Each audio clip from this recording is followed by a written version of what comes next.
Thanks very much, Teresa, and to St Mary's University, Halifax, for inviting me, and everybody for coming. So I'm starting with a couple of epigraphs, and even though we started with a very meaty beginning, there's more philosophy to come, I'm sorry. But this is actually an evolutionary anthropologist from back in the 40s and 50s, Crogan. So this is the first one. My first epigraph. This is my second one by French philosopher of technology, Bernard Stiegler. I should read that.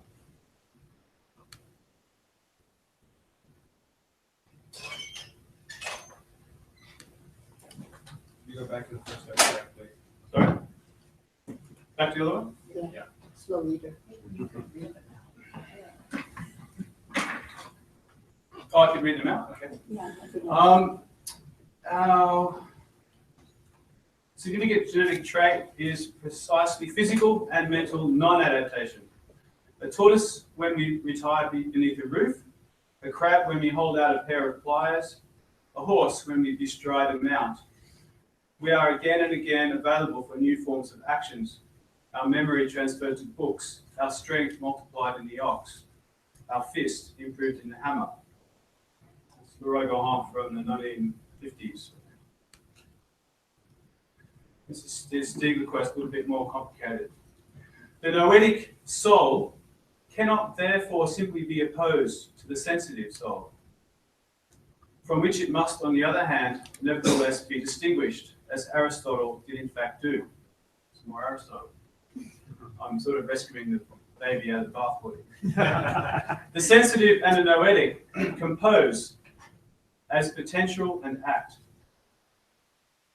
The sensitive soul, according to Hegel, is the dunamis, if like the potential, the ancient Greek word, of the noetic soul that is only ever in action intermittently. It's only ever in action intermittently. That's why I've selected that epigraph. So my two epigraphs set the scene for my comments today concerning the future of autonomous robotic systems in military and security operations.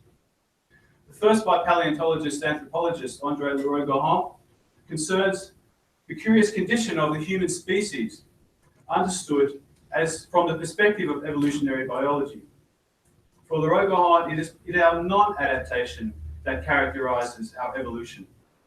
An evolution that must be understood as having passed beyond an essentially genetic process to one which proceeds more technically through the evolution of ethnic and cultural groupings on the basis of technical differentiation.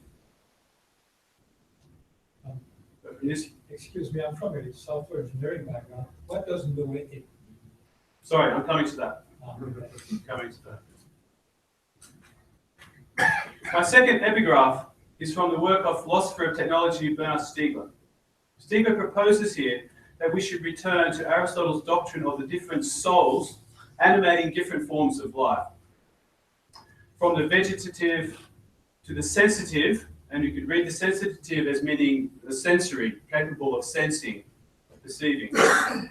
From the vegetative to the sensitive to the noetic, noetic here as in the mental or the intellectual soul, also the spiritual soul, that we should return to this doctrine. Stiegler suggests that we should return to this doctrine in coming to terms with our own human life today. The vegetative soul does not perceive the world around, but functions automatically to take care of the basics of life in Aristotle's formulation, drawing nourishment from the environment and propagating its reproduction. From what I've been reading in sort of science, popular journals and so on, there's quite a bit of contestation today about that idea that vegetation is not doesn't think, doesn't have a concept of intelligence. But anyway, let's pass on. The sensitive soul belongs to those forms of life that perceive and act in the world. The animals who hunt, hide, run, migrate, lay in wait, or seek out their reproductive partner, or what have you.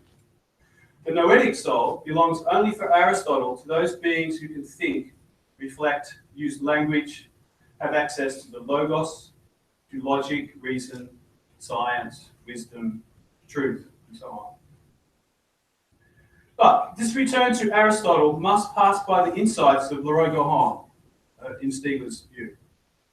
Influenced by Leroy Gohan's work himself, Stiegler sees the human as an inherently technical form of life. The composition of biological and technical organs like the tools and the devices that we use, from nappies to switchblade drones, but also the social and economic, political and religious and educational organizations, which are also kinds of organs in Stiegler's account. These provide the shape and the purpose of our existence as social beings. So yes, indeed, Stiegler agrees, our existence is definitely collective, if it's anything at all. These kinds of organizations, military ones, religious ones. We just walked by a church down here called the Church of Christ the Scientist. I don't remember that bit in the Bible, but it did a science degree. So there's religious organizations. This does not mean for Stiegler that our true nature is essentially animalistic or instinctual, like some evolutionary psychologists or others might claim. We've been recently discussing Dawkins. If we often regress toward the animal soul, the sensitive soul, that is part of our biological history, let's say, using this metaphor, this animality has always and forever been altered by our passage beyond it to the noetic. There is no pure going back for us. All of the ethical, moral, and political stakes of our regressing, our bestiality, our animality, our brutish behavior, our cruelty. All of the stakes of this reside in this, which is our key difference to the life forms that we have so much in common with, but are also so different from. So it's not a question of simple flattening out. It's a question of making distinctions, but understanding that they're not pure oppositions. This includes the stakes of the projected application of quote-unquote natural swarming phenomena to advanced military operations involving autonomous robots. And this is what I'm concerned with today. Although it's going to take me a few minutes to get there. But what I want to do here is look at the analysis, the speculation, and the recommendation of a future development and deployment of lethal autonomous robotic systems, such as it appears in reports, studies, and presentations emanating from what is still aptly called the military-industrial complex. This term is still apt inasmuch as this complex includes the affiliated networks of think tanks, lobbying organizations, politicians, and funded university research projects, the private sector industry, and venture capital, as well as the state funding and the military clients, end users, as you might say today, who are both end users and beta testers of new technological initiatives. I want to look at a key element in the noetic work, the mental work, right, the thinking, that is supporting the development of this future of warfare, if that is what we should still call it today. That Gregoire Chamayou has eloquently posed in his recent book, Drone Theory. I'll read it out. Contrary to Karl von Clausewitz's classical definition, the fundamental structure of this type of warfare is no longer that of a duel, of two fighters facing each other. The paradigm is quite different. A hunter advancing on a prey that flees or hides from him. The rules of the game are not the same. I recommend to you Chamayou's book for a short but extremely incisive critique and analysis of discourses and developments around the use of military drones. This noetic labor, this thinking, is what Stiegler describes as the realization of the potential of the intellect and of our collective thinking achieved through our organizations. So organizations can be understood as concretizations of our collective thinking about things. Of course, the thinking does not end with the work of the think tank boffins and Pentagon report writers, but continues right through all of the processes of funding, design, testing, accreditation, implementation, and so on, right the way to the idiosyncratic adoptions, workarounds, and alternative uses that those forces using new weapons will develop in acquiring a working knowledge of them. So my focus is on this enabling, recommending, and legitimating work at its closest to the sphere of the political and collective debate and review, in its engagement with the public or with the public's political representatives, politicians. I haven't viewed the work of US think tank lobby groups like the Washington-based Center for a New American, sorry, that slide's a bit blurry, Center for a New American Security, and of the research and development and policy sections of the Department of Defense. I'm focusing on the US here. There could focus elsewhere, but I know more about the US context. And of the US Department of Defense and the branches and the regular studies and reports and scoping documents that they produce as part of their efforts to influence planning and goal prioritizing in the US government's deliberations about the future of defense. So documents like these.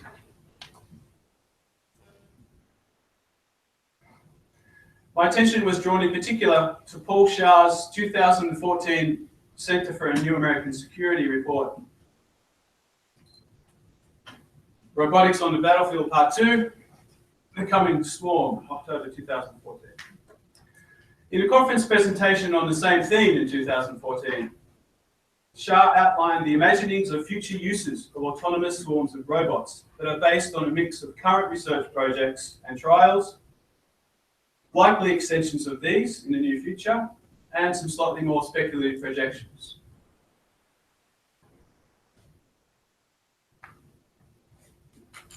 It's kind of master document of this presentation that he gave.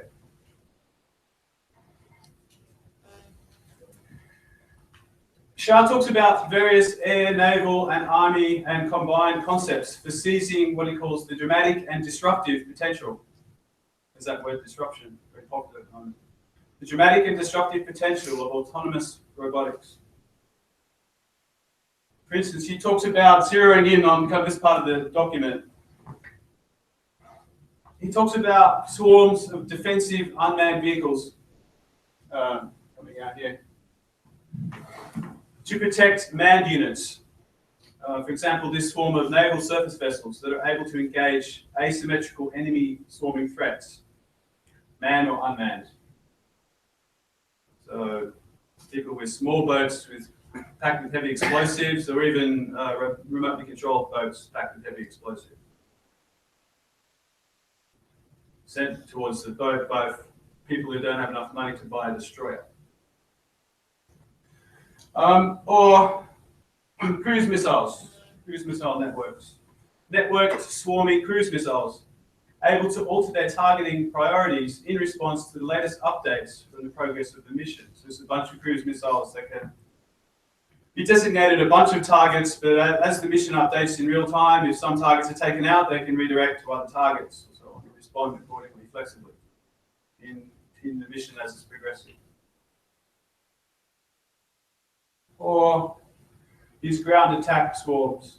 So this would be, these are the manned units, which are blowing up because of an earlier bit in the animation where they were being attacked. But let's pretend they're not blowing up. But in advance, they have these unmanned units which would proceed in advance of them. So avant-garde ground attack swarms to deal with enemy resistance before occupied units advance over the territory toward their objective. These are three of the ideas. There are more in the report and in the presentation. I'm interested in the thinking, the rationale, the nous, right? So noetic is also, we have it in that term nous we have today. Who has the nous, right?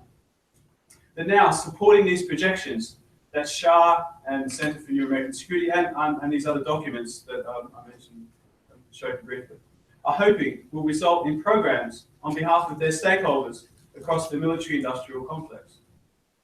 For it is always a question of hopes, projections, right? Of projections, that is, of imaginings, of dreams of the future, even in these most apparently technical or rational domains. We're still talking about dreams, imaginings, hopes. And perhaps especially so in these domains, actually, because we are irreducibly technical beings, according to Stiegler. And so questions concerning the future of our technical forms go right to the heart of our conception of ourselves, including as intelligent or spiritual or ethical beings. Okay, this next section. Well, it's got a title which I haven't really lived up to, so I won't keep it up. This has been a rather meaty beginning, what with the talk of noetic souls and philosophical anthropology and so on. My apologies, but I am trying to approach the already contentious issue of lethal robotic weapons differently. Not because I don't share the concerns about what kind of world we are ushering in with the use of remotely controlled and semi-autonomous drones that are already widely in use by several militaries. And not because I don't support the interventions of groups like the Campaign to Stop Killer Robots, or the legal and human rights activism report from a few years ago by the Stanford Law School, that has persisted in taking to task the US military and CIA-based operations, which are forging a state of lawlessness beyond the established international conventions and regulations for the conduct of war that have pertained, at least those conventions and regulations have pertained, in principle at least, since the end of the last war in 1945. Now you can of course say that those principles and regulations have many times been breached, right, and ignored. But that's different from saying you exist in a state where the official policy is not to have a legal framework apply to what you do, which is currently what the situation is. I want to take a different approach in responding to this disturbing shifting of the goalposts of war, or military operations, and of the human and weapon relations that are being reimagined. Influential scholar of digital culture Anne Catherine Hale's recent work on what she calls the cognitive assemblages of humans and computer technologies is relevant here, I think. This is a quote from Hale's, the long one, I'll read that. Because humans and technical systems in a cognitive assemblage are interconnected, the cognitive decisions of each affect the others, with interactions occurring across the full range of human cognition. As a whole, a cognitive assemblage performs the functions identified with cognition, flexibly attending to new situations, incorporating its knowledge into adaptive strategies, and evolving through experience to create new strategies and kinds of responses. Hales has in mind here in this essay, although she does talk about drones toward the end, but not very convincingly to my liking, to my mind. But she does talk about in the first part of the essay complex systems of human and computing and mechanical elements, such as LA's urban traffic management system.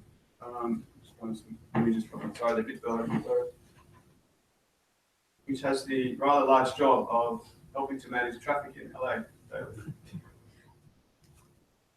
The key insight is that it is important to pay attention to the thinking of the system as a whole, and to think of this in terms of a co-evolving complex, rather than as a sophisticated tool that's in the hands of human designers and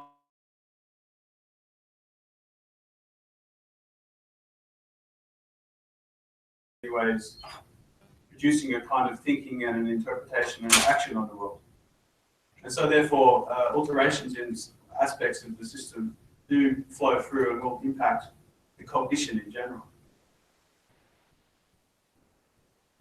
For Stiegler, as I noted before, human thinking and human life in general has always to be understood as a product of a composition of biological and artificial elements. Today, with ongoing advances in artificial intelligence, data processing algorithms, and so on, more and more tasks traditionally reserved for the people in the assemblage are being delegated to these artificial elements. The character and the quality of the thinking of the assemblage will change. The nature of and the pathways to the highest levels of our noetic potential are consequently subject to alteration and are put into question whenever technical systems change. Which doesn't mean they just level out, it means it throws up new challenges. How do you recompose thinking and ethics and criticality and so on? In a way, the highest task of thinking is precisely to think this circumstance, to understand the alterations to the very conditions of cognition brought about by technical innovations, and to think about how and what to make of these innovations in order to best shape the becoming of the technical beings that we are. Because we are not a permanent species, we are becoming. For Stiegler, the aim is to adopt technical change rather than to adapt ourselves to it, as if we are still some essentially biological being, susceptible to environmental changes, but not able to selectively inflect their affects on us. We need to adopt, not simply to adapt. With this in mind then, let us look at the way the potential of autonomous automated weapon systems has and is being discussed in the military-industrial context of the planners and lobbyists that I noted before. I'm particularly focused on the thinking around the potential of autonomous swarming systems. This is for two reasons. Firstly, this is because the swarming phenomenon has been hugely significant in the developments of what is called the new AI, which took a different tack from the classic AI approach of modeling human thinking. The classic AI works towards software implementations of models of the functioning of human thinking, of human intelligence, understood as a top-level hierarchical decision-making logic. That is, it sets out to build a program that emulates thinking understood as a complex process of logical symbol manipulation, working with models that represent external reality. Instead of setting out to model cognition as a top-down abstract logical scheme, the new AI adopted a bottom-up philosophy of experimenting with smaller constituent bits of less symbolic and more immediate responsive functioning, to see how their combination and coordination might open onto higher, more conceptual levels of processing inputs and organizing behavior. The key concept here is emergence. It is evident in Hales's claim that the cognitive assemblage can progress to higher levels of cognition and evolve through experience. This approach to understanding intelligence argues that it is an emergent phenomenon that appears in evolution as an unexpected result of the combinations of lower-level operations of the organism's perception response physiology. The symbolic, conceptual, and logical thinking of the human mind has emerged in the course of the evolution of biological nervous systems, conducting and combining these relatively simpler processings of data. Fight or flight, smell food, attack, see potential mate, start the reproductive system, etc. Emergence, even those are actually relatively high level in kind of delving into how the theory develops the idea of perception and action. Emergence is unexpected, surprising, messy, dramatic, like a quantum leap. It is a whole that exceeds the individual parts and is not discernible as an implication in them, or is only visible after the fact. Combinations of perception and action loops or circuits make a kind of world, an environment, as an emergent phenomenon.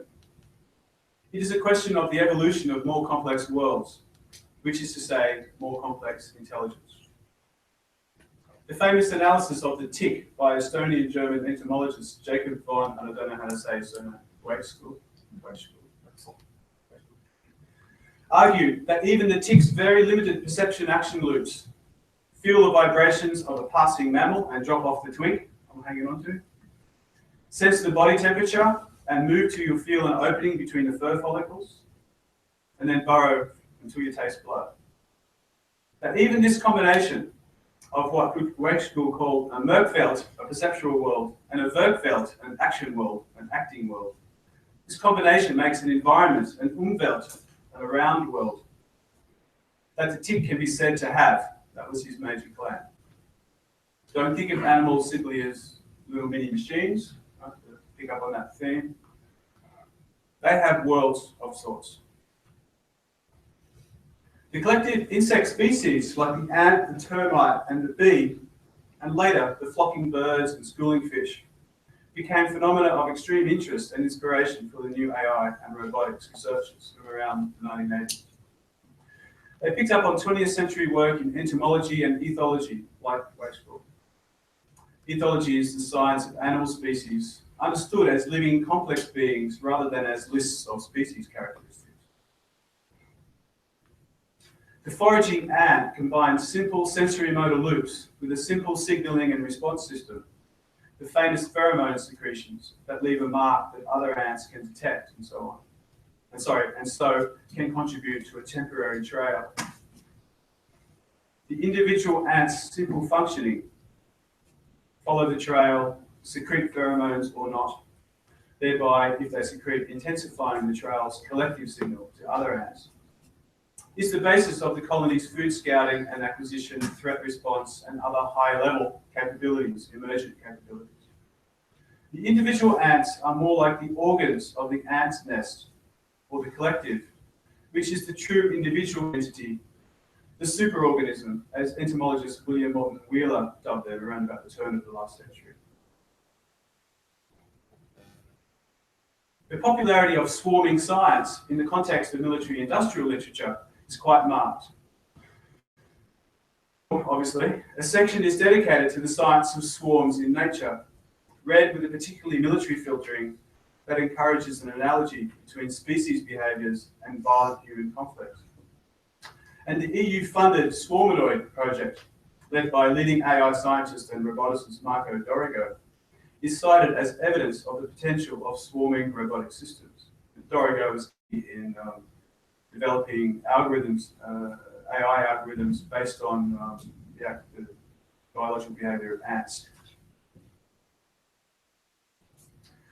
Okay, my second reason, which is really the gist of the paper. The second reason I'm most interested in this adoption of swarming is that we can see here very clearly and quite starkly the implications of the future projections for autonomous weapon warfare, for the future of the human as a political, ethical, and technical life form.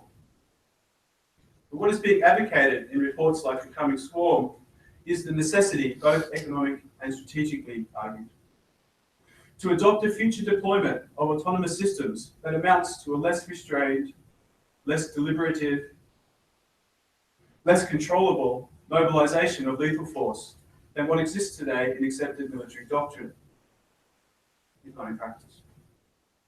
The animus, or the soul, of these projections is of the potential of autonomous systems to provide a decisive and cost-effective means for the US Armed Forces to maintain their dominance and global reach in a changing world. They seek to mobilize the force of what Kevin Kelly acutely called the neo-biological shift in work on intelligent system design, when they envisage applications of swarming systems in support of military operations, such as the ones that I showed you. In The Coming Swarm, Shah recommends embracing the disruptive paradigm shift from, I'll read it out, from direct human control to one where human controllers supervise the mission at command level and uninhabited systems maneuver and perform tasks on their own. In the passages discussing the origins of the applicable concepts for a military mobilization of swarming robots, Shah cites what he calls the groundbreaking 2003 speculative study by RAND Corporation intellectuals John Arkilla and David Ronfeld. This report. All these are downloadable as PDFs if you want to read this stuff. When he advances the neo-biological implications of reading the biology of natural phenomena as a model for human behavior in the extreme region of violent conflict. While Arkilla and Ronfeld, and then Paul Shah after them, will state that, quote, military swarming cannot be modeled closely after swarming in the natural kingdom. They do say that, if I agree with that. You think of this thing, no animals were harmed in the... but, animals were harmed. They nonetheless accumulate instances of resemblance, likeness, and analogy that loosen and eventually overcome the force of this cannot. Very quickly, actually.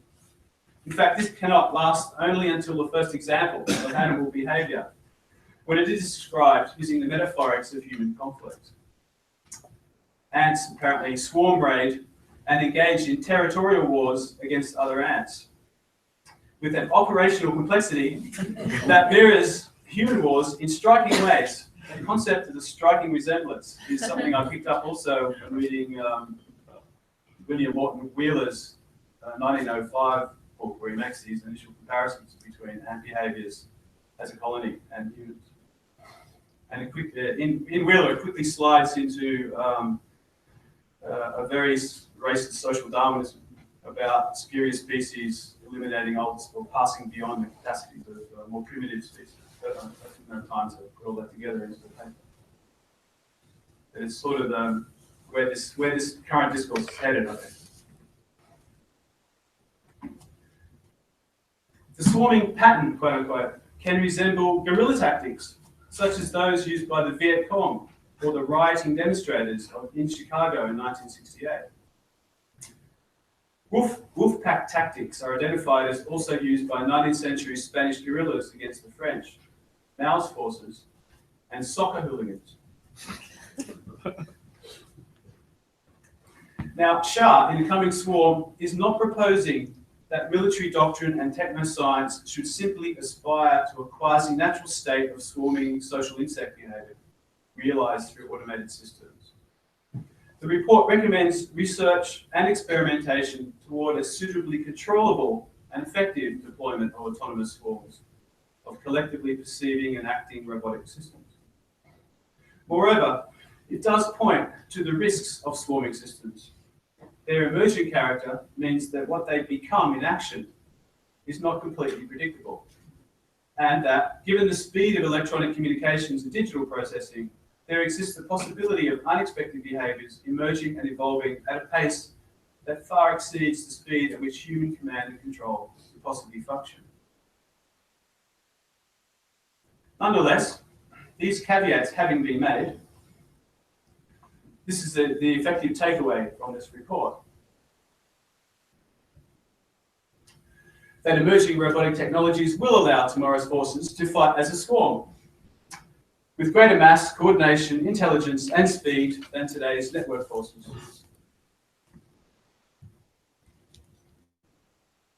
Takeaway from this report, reflected in its dramatic title as well, The Coming Swarm, is that the future military will be a quasi-swarm that cannot be modelled more or less on cannot not be modelled, in fact, more or less on a neo-biological imagining of a natural condition of war as conflict for survival, for dominance, where our new American security will be realised in our coming technological evolution. Okay, so conclusion now. This resource and research report, representative of the work of scoping, analysing, and recommending at this interface between the political, the techno-scientific, the corporate, and the military spheres of the military-industrial complex, is, in my view, regressive in the sense of a falling back from the highest level of thinking. It is a perhaps lazy, perhaps stupid, but perhaps calculated and motivated and strategic, and maybe even cynical or even nihilistic avoidance of a rigorous consideration of the projections of a near future for lethal swarming robotics. What is regressive in these projections? What is being ignored, overlooked, unthought, forgotten, deliberately or not? It should be known. So many things. Above all, or perhaps before all, that war is a human activity that destroys all the others. That democratic states cooperate in international agreements and subscribe to regulations designed to severely limit its occurrence and circumscribe its destructive effects, and contain the threat of its escalation. That war is not biological. We are like other animals, but also decisively different from them.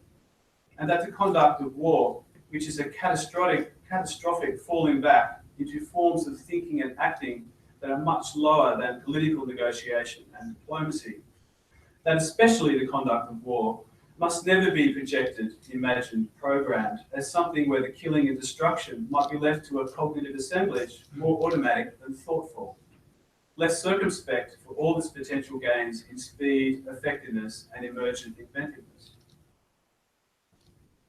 Like all human activity, war is full of automatic behaviours and stupid, brutish and routinized violence. Well, not all human activity is full of those, but war is. And some others. As well as acts of the highest qualities of self-sacrifice, mercy, justice, respect, and so on. This is all the more reason to insist that its conduct never be abandoned to a swarming collectivity, as if we could legitimately pretend it was part of a world for which we are not responsible.